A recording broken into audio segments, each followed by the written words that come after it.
One core application of the vision of a free society just outlined is the idea that we should not punish mere thoughts. There should be no thought crimes.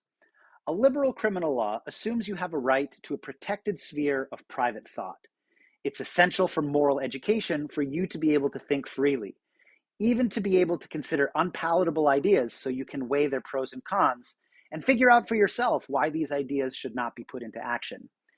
Even if we could perfectly reliably detect bad thoughts through brain scanners or powerful algorithms that analyze your facial expressions and eye movements and so on to detect when you're thinking bad thoughts, this should never be the target of the criminal law, according to the current line of thinking, because that would prevent you from having the freedom to deliberate and come to understand for yourself why bad ideas should not be pursued or put into action.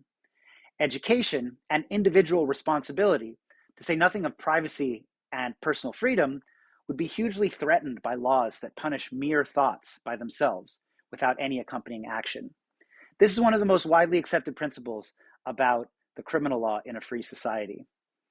Of course, sometimes acting on particularly bad thoughts can make your conduct worse, and that can be a basis for increasing the punishment. For example, to harm someone, not just through carelessness, but for actual sadistic reasons, just for the fun of it, that could make the crime a lot worse. Similarly, racially motivated attacks can make the crime more serious than it would be without being animated by racial hatred. But that's not to punish for the thoughts. That's not the object of the punishment. It's to recognize that bad thoughts, when put into action, can actually make those actions even worse than they would be if done for less bad or less heinous reasons or motives.